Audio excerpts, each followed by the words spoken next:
Hello friends, welcome to practice programming. இன்னைக்கு Python சீரீஸில் third செஷனில் நம்ம என்ன பார்க்க போகிறோம்னா, பைத்தானில் எப்படி கமெண்ட்ஸ் இன்க்ளூட் பண்ணுறது, பைத்தான் வேரியபிள்ஸ் எப்படி யூஸ் பண்ண போகிறோம், மெமரி அலோகேஷன் ஃபார் வேரியபிள் பைத்தானில் எப்படி நடக்குது, இதை பற்றி பார்க்க போகிறோம். First Python comments. கமெண்ட்ஸ் வந்து நம்ம சிங்கிள் லைனாகவும் கொடுக்கலாம் அல்லது மல்டிபிள் லைன் கமெண்ட்ஸாகவும் கொடுக்கலாம்.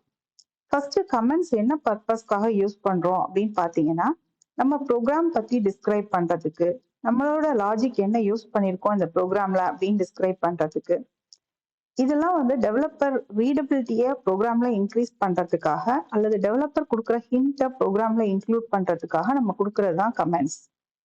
இந்த கமெண்ட்ஸ் வந்து நம்ம சிங்கிள் லைனாகவும் கொடுப்போம், மல்டிபிள் லைனாகவும் கொடுப்போம். இது வந்து கம்பைலர் ப்ராசஸ் பண்ணி மெஷின் இன்ஸ்ட்ரக்ஷனா கன்வெர்ட் பண்ண போறது கிடையாது. ஏன்னா இது எல்லாமே நம்ம ப்ரோக்ராமர் ரீடபிலிட்டியை இன்க்ரீஸ் பண்றதுக்காக கொடுக்கறது, அதாவது நம்மளோட பர்பஸ்க்காக இன்க்ளூட் பண்றது தான் கமெண்ட்ஸ். இதை வந்து நம்ம சிங்கிள் லைன் கமெண்டா கொடுக்குறோம் அப்படின்னீங்கன்னா ஹேஷ் போட்டு அந்த லைன்ல கமெண்ட் அடிக்கலாம், அல்லது உங்களோட பைத்தான் ஸ்டேட்மெண்ட்டுக்கு அப்புறம் ஹேஷ் கொடுத்து கமெண்ட் எழுதலாம். இதுவே மல்டிபிள் லைன் கமெண்ட்ஸா கொடுக்கணும் அப்படின்னா ட்ரிபிள் கோட்ஸ்குள்ள நம்ம கமெண்ட்டை இன்க்ளூட் பண்ணலாம். சே ஃபார் எக்ஸாம்பிள், இப்போ நான் இந்த ப்ரோக்ராம்ல ஃபர்ஸ்ட் லைன்ல கமெண்ட் எழுதியிருக்கேன், hash program to understand variable in Python. அதே மாதிரி நான் சிங்கிள் லைன் கமெண்ட்ஸ் ஒரு 4 லைன்ஸ் கொடுத்துருக்கேன். இதெல்லாமே வந்து சிங்கிள் லைன் கமெண்ட்ஸ்.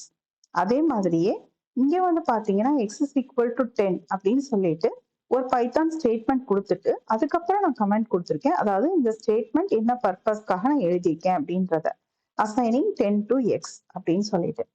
இதெல்லாம் வந்து நம்ம சிங்கிள் லைன் கமெண்ட் சொல்றோம். இப்போ மல்டிபிள் லைன் கமெண்ட்றது இந்த மாதிரி ட்ரிபிள் கோட்ஸ்குள்ள கொடுக்கலாம். அதாவது ஒரு ப்ரோக்ராம் பத்தி ஒரு பெரிய டிஸ்கிரிப்ஷன் எழுதுறோம் அப்படின்னீங்கன்னா அதை வந்து நீங்க ட்ரிபிள் கோட்ஸ்குள்ள மல்டிபிள் லைன் கமெண்ட்ஸா கொடுக்கலாம். இதுதான் நம்ம கமெண்ட் பத்தி தெரிஞ்சுக்க வேண்டியது. உங்க ப்ரோக்ராம்ல நீங்க கமெண்ட் எழுதிட்டு கொடுக்கறது வந்து எப்பயுமே ரொம்ப நல்ல ப்ராக்டிஸ். அது வந்து டெவலப்பர்ஸ்க்கு வந்து அவங்களோட readability later point of time அந்த ப்ரோக்ராமை கோ த்ரூ பண்ணும்போது அதை ஈஸியாக அண்டர்ஸ்டாண்ட் பண்ணிக்கிறதுக்குலாம் ஹெல்ப்ஃபுல்லாக இருக்கும். நெக்ஸ்ட் வந்து பைத்தான் வேரியபிள்.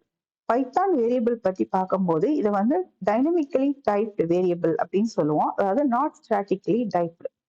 அப்படின்னா என்ன அப்படின்னு பார்த்தீங்கன்னா, no need to declare variable before using the variable. அதாவது நம்ம சீலெல்லாம் வேரியபிளை ஃபர்ஸ்ட் டிக்ளேர் பண்ணுவோம். எப்படி டிக்ளேர் பண்ணுவோம்னா, int x is equal to 10 அப்படின்னீங்கன்னா x is a variable, it's of type integer and I am assigning value 10 to x அப்படின்றது அதோட meaning.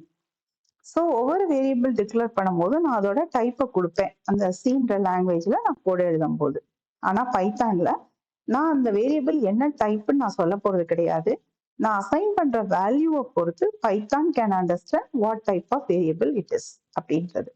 இது எப்படி பைத்தான் ஆக்சுவலாக பண்ணுது, இன்டர்னலாக எப்படி அதை வேரியபிளை வந்து அதை அசைன் பண்ணிக்கிறது அப்படின்றத டீட்டெயிலாக நம்ம நெக்ஸ்ட் ஸ்லைடில் பார்ப்போம். இப்போ variable is created when value is assigned to variable. So ஒரு value x is equal to 10 அப்படின்னு கொடுக்குறீங்கன்னா எப்போ நீங்கள் எக்ஸுக்கு ஒரு வேல்யூ அசைன் பண்ணுறீங்களோ அப்போதான் அந்த வேரியபிள் கிரியேட் ஆக போகுது. இப்போ நான் ஒரு சோர்ஸ் கோட் எக்ஸாம்பிள் இங்கே கொடுத்துருக்கேன், எக்ஸ் இஸ் ஈக்குவல் டு 10. இப்போ X is a variable name, value 10 is assign to it. இப்போ டேட்டா டைப் ஆஃப் எக்ஸை நான் டிஸ்பிளே பண்ணுறதுக்கு டைப் அப்படின்னு ஒரு ஃபங்க்ஷன் இருக்கு, அதை யூஸ் பண்ணி நான் டிஸ்பிளே பண்ணலாம் எக்ஸ்ன்றது என்ன டேட்டா டைப்னு. இங்கே நான் அவுட்புட்டையும் காமிச்சிருக்கேன், data type of x variable int அப்படின்னு டிஸ்பிளே ஆகுது. நெக்ஸ்ட் வேல்யூ ஆஃப் இன்ட் என்ன, எக்ஸ் வேல்யூவை பிரிண்ட் பண்ணுறதுக்கு நீங்க இங்க எக்ஸை டிஸ்பிளே பண்ணி பார்த்துருக்கீங்க, வேல்யூ ஆஃப் எக்ஸ் இஸ் 10.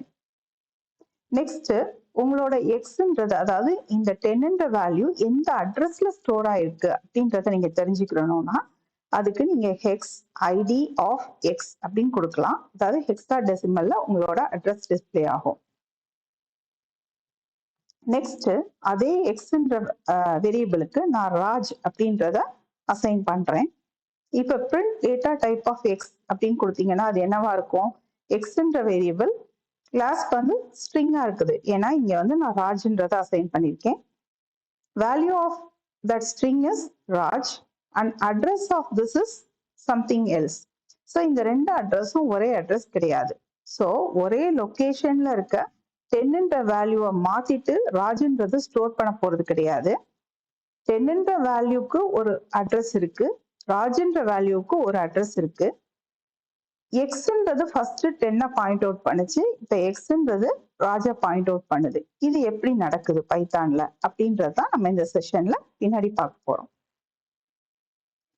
இப்ப இதுவே ஃபர்ஸ்ட் நம்ம சி லாங்குவேஜ்ல எப்படி நடக்கும் அப்படின்னு பார்க்கலாம். சி லாங்குவேஜ்ல நான் சொன்ன மாதிரி int x is equal to 10 கொடுப்பேன்.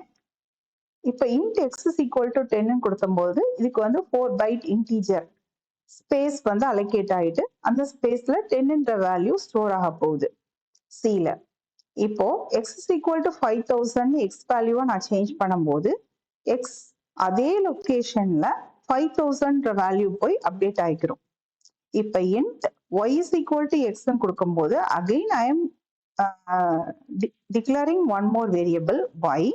அதுவும் எதே லொகேஷனை பாயிண்ட் அவுட் பண்ண போது நம்ம முன்னாடி எக்ஸ் எந்த லொகேஷனை பாயிண்ட் அவுட் பண்ணுச்சோ அதே லொகேஷனை தான் பாயிண்ட் அவுட் பண்ண போகுது. இப்போ நீங்க சி ப்ரோக்ராம் எழுதி இந்த x and y address display பண்ணி பாத்தீங்கன்னா எக்ஸ் அண்ட் ஒய் அட்ரஸ் சேமா தான் இருக்க போகுது.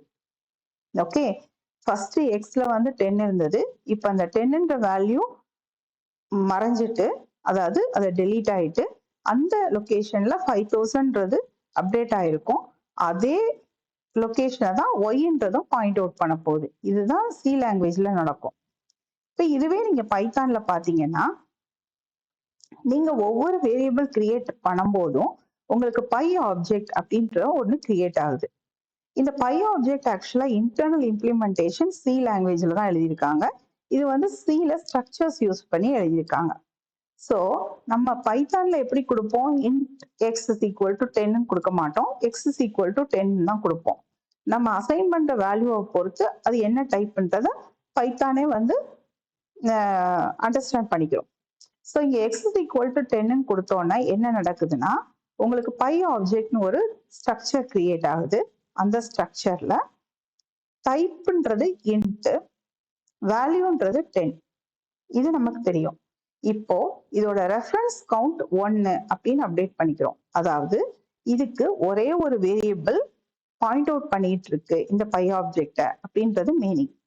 இப்போதைக்கு x is equal to 10 கொடுத்திருக்கிறதுனால xன்ற ஒரு variable is pointing out the pi object with the value 10. இப்போ நான் y is equal to 10 அப்படின்னு நெக்ஸ்ட் ஸ்டேட்மெண்ட் கொடுத்தேன்னா அகைன் இந்த வேல்யூவுக்கு இந்த 10ன்ற வேல்யூவை பேஸ் பண்ணி தான் நமக்கு என்ன கிரியேட் ஆக போகுது, வேரியபிள். இப்போ 10ன்ற வேல்யூவுக்கு ஆல்ரெடி எக்ஸ்ன்ற ஒரு பாயிண்டர் கிரியேட் ஆயிருக்கு. அதே 10ன்ற வேல்யூவுக்கு இன்னொரு ஒரு ஒய்ன்ற பாயிண்டர் கிரியேட் ஆகும். அதோட ரெஃபரன்ஸ் கவுண்ட் அதனால 2 ஆயிரும். இதை நம்ம டீட்டெயிலா பார்க்க போறோம். நெக்ஸ்ட் பைத்தான் லாங்குவேஜ்ல வேரியபிள் மெமரி அலோகேஷன் எப்படி நடக்குது அப்படின்னு பார்க்கிறோம். இப்போ என்னோட statement x is equal to 10. இப்போ x is equal to 10 கொடுத்தோன்னே xன்ற ஒரு வேரியபிள்ல 10ன்ற வேல்யூ அசைன் ஆகுது. ஸோ ஃபர்ஸ்ட் ஸ்டேட்மெண்ட் எக்ஸிக்யூட் பண்ணும்போது இங்க ரெஃபரன்ஸ் கவுண்ட் 1 தான் இருக்கும். ஓகே, நான் இந்த ஸ்லைட்ல ஏன் 0ன்னு மென்ஷன் பண்ணியிருக்கேன்னா இந்த ரெண்டு ஸ்டேட்மெண்ட்டும் எக்ஸிக்யூட் பண்ணும்போது at the end of executing these 2 lines this will be the py object reference count. Okay, first statement மட்டும் எக்ஸிக்யூட் ஆகும்போது இங்க x இருக்கும், இதோட ரெஃபரன்ஸ் கவுண்ட் 0வா தான் இருக்க போகுது. Next x is equal to 5000 கொடுக்கும்போது அகைன் another ஒரு பை ஆப்ஜெக்ட் கிரியேட் ஆகுது, அதோட வேல்யூ 5000. இப்போ அதோட reference count 1 because this x is pointing out 5000.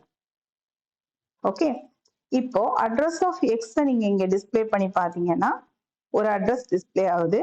address of x again x after second line of execution வேற ஒரு அட்ரஸ் டிஸ்பிளே ஆயிருக்கு.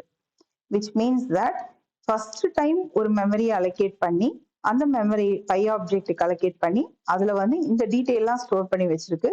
அதாவது அதோட டைப் என்ன, வேல்யூ என்ன, ரெஃபரன்ஸ் கவுண்ட் என்ன. ஸோ அப்போ ரெஃபரன்ஸ் கவுண்ட் 1 இருக்கும், அதோட அட்ரஸ் இது. ரெண்டு லைனும் எக்ஸிக்யூட் பண்ணும்போது இங்க ரெஃபரன்ஸ் கவுண்ட் 0 ஆயிரும். இப்போ செகண்ட் ஆப்ஜெக்டோட ரெஃபரன்ஸ் கவுண்ட் 1, அது பாயிண்ட் அவுட் பண்ற இந்த ஆப்ஜெக்ட் வந்து எக்ஸ்ன்ற வேரியபிளால பாயிண்ட் அவுட் பண்ணப்பட்டிருக்கு.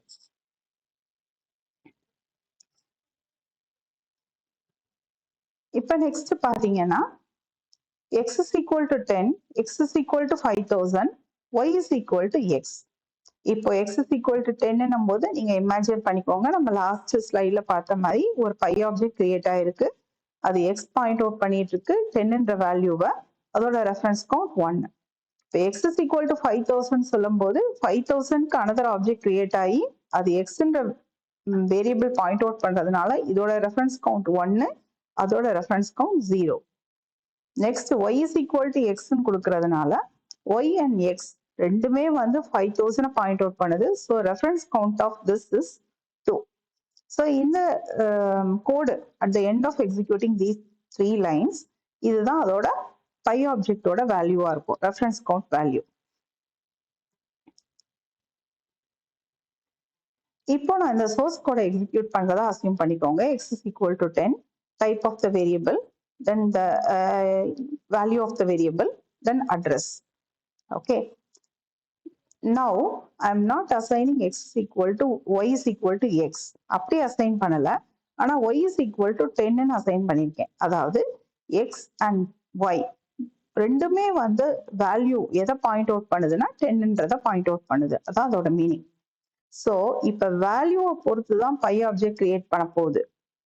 இப்போ 10ன்ற வேல்யூவுக்கு ஒரு பை ஆப்ஜெக்ட் ஆல்ரெடி கிரியேட் ஆயிருக்கு and it's pointed out by x variable. Okay. So அதே 10க்கு இன்னொரு பை ஆப்ஜெக்ட் கிரியேட் ஆகாது. இந்த ஸ்டேட்மெண்ட் எக்ஸிக்யூட் பண்ணும்போது இது என்ன ஆகும் அப்படின்னு பார்த்தீங்கன்னா, இதோட ரெஃபரன்ஸ் கவுண்டை 2 பண்ணிட்டு ஒய்ன்ற வேரியபிளும் அதே பை ஆப்ஜெக்டை தான் பாயிண்ட் அவுட் பண்ணும். ஏன்னா இதோட வேல்யூ 10. ஸோ அது வேல்யூவை பேஸ் பண்ணி தான் உங்களுக்கு பை ஆப்ஜெக்ட் கிரியேட் ஆகுது. அது வந்து இங்க 2 வேரியபிளால பாயிண்ட் அவுட் பண்றதுனால அதோட ரெஃபரன்ஸ் கவுண்ட் 2. இப்போ இதோட அட்ரஸை டிஸ்பிளே பண்ணி பார்க்கும்போது பாத்தீங்கன்னா ரெண்டுமே ஒரே அட்ரஸா தான் இருக்குது. நெக்ஸ்ட், இப்போ நம்ம முதல்ல பார்த்துருக்கோம் x is equal to 10. இப்போ வந்து xன்றது அசைன் ஆயிருக்கு, அதோட reference 1 for the value 10. Next 5000க்கு அதே x பாயிண்ட் அவுட் பண்றதுனால ஃபர்ஸ்ட் 10ன்றதுக்கு 0 ரெஃபரன்ஸ் கவுண்ட், 5000க்கு reference count 1. y is equal to x கொடுக்கறதுனால இப்போ 5000க்கு reference count 2. x is equal to this is str கொடுக்கறதுனால அகைன் x ன்ற வேரியபிள் வேற ஒரு இதை பாயிண்ட் அவுட் பண்றதுனால x-க்கு reference count another phi object is created with the value this is string and its reference count is 1. இதோட reference count 1 ஆயிருது. y-ன்றதோட reference count வந்து 2ல இருந்து 1 ஆயிருது. அதாவது 2 minus 1 1. ஏன்னா இந்த x வந்து இப்போ பாயிண்ட் அவுட் பண்றது வேற ஒரு பை ஆப்ஜெக்ட, இந்த y மட்டும்தான் 5000 பாயிண்ட் அவுட் பண்ணிட்டு இருக்கு, அதனால அதோட ரெஃபரன்ஸ் கவுண்ட் 1. ஸோ ஃபர்ஸ்ட் 10ன்றதோட ரெஃபரன்ஸ் கவுண்ட் 0. இப்போ இந்த மாதிரி பைத்தான் ஒர்க் ஆகுறதுனால எப்பெல்லாம் வந்து ரெஃபரன்ஸ் கவுண்ட் 0 அப்படின்னு ஒரு வேரியபிளுக்கு அசைன் ஆகுதோ உங்களோட கார்பேஜ் கலெக்டரோட வேலை என்ன அப்படின்னீங்கன்னா, இந்த ரெஃபரன்ஸ் கவுண்ட் 0வா இருக்கிற எல்லா பை ஆப்ஜெக்ட்ஸையும் அலோகேட் பண்ண மெமரி எல்லாம் டீஅலோகேட் பண்ணிடும். ஸோ இந்த மாதிரி நம்ம அன்யூஸ்டு வேரியபிள்ஸ், அதாவது எந்த ஒரு ரெஃபரன்ஸும் இல்லாம இருக்கிற பை ஆப்ஜெக்ட்ஸ்லாம் மெமரி வந்து டீஅலோகேட் பண்ணி கொடுத்துரும் உங்களோட கார்பேஜ் கலெக்டர். இன்டர்னலா இந்த மாதிரி தான் பைத்தான் லாங்குவேஜ்ல வேரியபிள் மெமரி அலோகேஷன் நடக்குது. Next, Python variables are case sensitive. ஏன் அப்படி சொல்றேன் அப்படின்னீங்கன்னா, இப்ப ஸ்மால் எக்ஸ்ல ஒரு வேல்யூ அசைன் பண்ணியிருக்கேன் ராஜ்ன்றது. இப்ப இது வந்து ஒரு வேரியபிள் நேம், ஸ்மால் எக்ஸ்ன்றது ஒரு variable name is Poynting out a value Raj. Okay. So இந்த ராஜ்ன்ற வேல்யூக்கு ஒரு பை ஆப்ஜெக்ட் கிரியேட் ஆயிருக்கு, அதோட ரெஃபரன்ஸ் கவுண்ட் 1 டைப் str. அதே மாதிரி கேபிட்டல் எக்ஸ்க்கு வந்து எக்ஸ் டாட் அப்பர், அப்பர்னு ஒரு ஃபங்க்ஷன் இருக்கு which is going to convert இந்த ஸ்மால் எக்ஸ்ன்ற வேரியபிள் உள்ள வேல்யூவை அப்பரா கன்வெர்ட் பண்ணி நீங்க கேபிட்டல் எக்ஸ்ல ஸ்டோர் பண்றீங்க. ஸோ இந்த கேபிட்டல் எக்ஸ்ன்றது இஸ் அ டிஃப்ரெண்ட் வேரியபிள். இந்த ஸ்மால் எக்ஸும் இந்த கேபிட்டல் எக்ஸும் ஒன்று கிடையாது. It's a different variable and it's going to have a different value Raj and its reference count is 1. இதை நீங்க நல்லா பாத்தீங்கன்னா இந்த அட்ரஸ் வந்து வேற வேற அட்ரஸ் டிஸ்பிளே ஆயிருக்கிறதுல இருந்து நீங்க நல்லா அண்டர்ஸ்டாண்ட் பண்ணிக்கலாம். நெக்ஸ்ட் வந்து இப்போ கலர் 1, கலர் 2, கலர் 3 அப்படின்னு 3 வேரியபிள் இருக்கு. 3 வேரியபிளுக்கும் நான் 3 டிஃப்ரெண்ட் வேல்யூ அசைன் பண்றேன். இது எல்லாமே நான் ஒரே ஸ்டேட்மெண்ட்ல கொடுத்துருக்கேன். Colour 1, colour 2, colour 3 is equal to red, green, blue. எல்லாமே ஸ்ட்ரிங் செப்பரேட்டட் பை கமா. இப்போ கலர் 1க்கு வந்து ரெட்ன்றதும், கலர் 2க்கு கிரீன்றதும், கலர் 3க்கு ப்ளூன்றதும் அசைன் ஆகுது. ஸோ அதனால ஒவ்வொன்றுக்கும் ஒரு பை ஆப்ஜெக்ட் கிரியேட் ஆகி based on the value, okay, வேல்யூவை பொறுத்து தான் பை ஆப்ஜெக்ட் கிரியேட் ஆக போகுது. ஸோ ரெட்ன்றதுக்கு ஒரு பை ஆப்ஜெக்ட் கிரியேட் ஆயிருக்கு. அதோட reference count 1 is pointed out by colour 1 variable. Then கிரீன்றதுக்கு ஒரு பை ஆப்ஜெக்ட், அதோட reference count 1 pointed out by colour 2. அதே மாதிரி ப்ளூன்றதுக்கு ஒரு பை ஆப்ஜெக்ட், அதோட reference count 1 is pointed out by colour 3. இப்போ அடுத்த எக்ஸாம்பிள்ல பாத்தீங்கன்னா இங்க கலர் 1, கலர் 2, கலர் 3 எல்லாமே ஈக்குவல் டு பிளாக் அப்படின்றதுனால உங்களுக்கு பிளாக்ன்ற ஒரு வேரியபிளுக்கு ஒரு பை ஆப்ஜெக்ட் தான் கிரியேட் ஆகுது.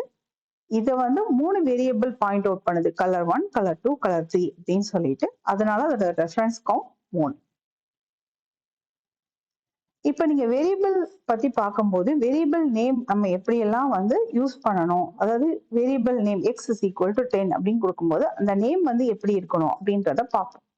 இப்போ வேரியபிள் நேம் வந்து must start with A to Z or A to Z in upper case or you can start with underscore. இப்போ நான் underscore student அப்படின்னு ஒரு வேரியபிள் நேம் பண்ணலாம்.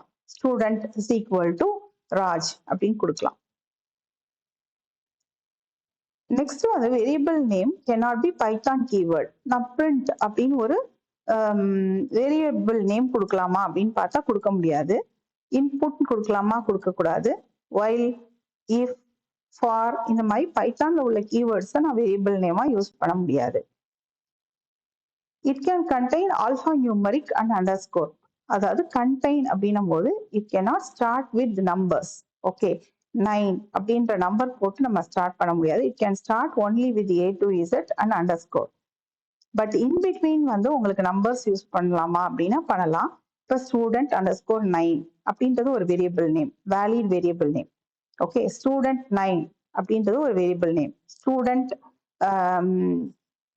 5 அப்படின்றது ஒரு வேரியபிள் நேம். ஓகே, இப்போ variable names are case sensitive, அதை நம்ம ஆல்ரெடி பார்த்துருக்கோம். இப்போ வந்து வேரியபிள் நேம் ஸ்டூடெண்ட் எக்ஸ் அப்படின்னு கொடுத்துருக்கேன். அதே வந்து எஸ் வந்து கேபிட்டல் லெட்டர்ல ஆரம்பிச்சு ஸ்டூடெண்ட் எக்ஸ் அப்படின்னு கொடுத்துருக்கேன் அப்படின்னா இது ரெண்டுமே ஒரே வேரியபிள் கிடையாது, இது ரெண்டும் வேற வேற வேரியபிள்ஸ். இப்போ நம்ம இந்த இதுக்கு எழுதியிருக்க ப்ரோக்ராம் எக்ஸாம்பிள் பார்ப்போம்.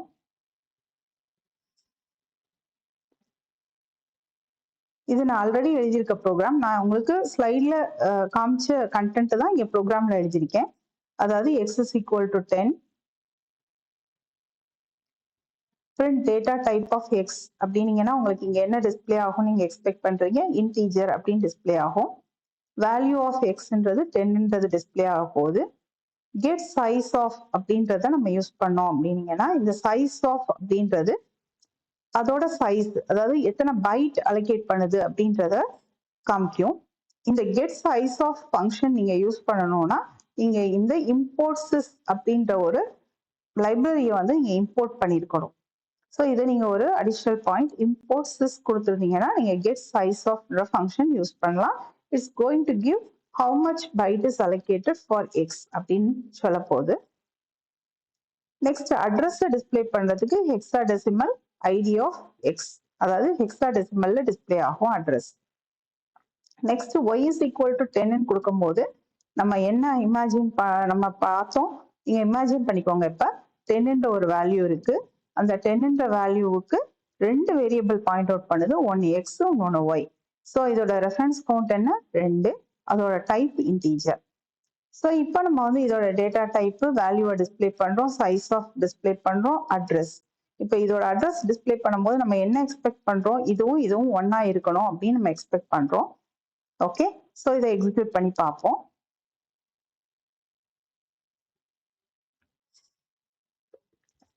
பைத்தான் pyvar1.py இதை எக்ஸிக்யூட் பண்றோம்.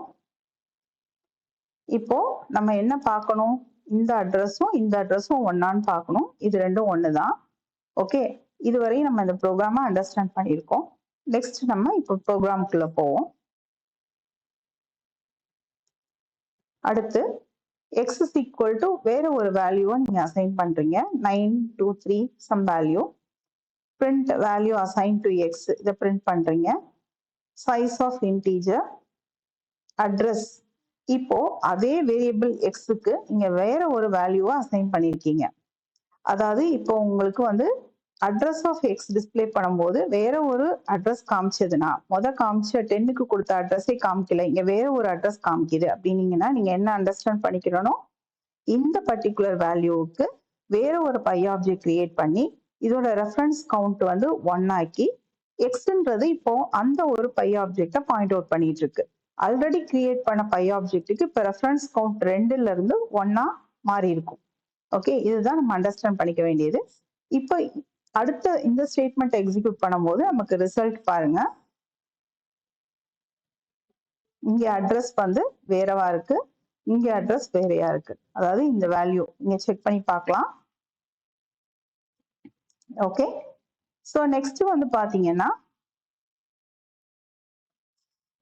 இந்த ப்ரோக்ராம்ல நம்ம வந்து என்ன யூஸ் பண்ணியிருக்கோம்னா,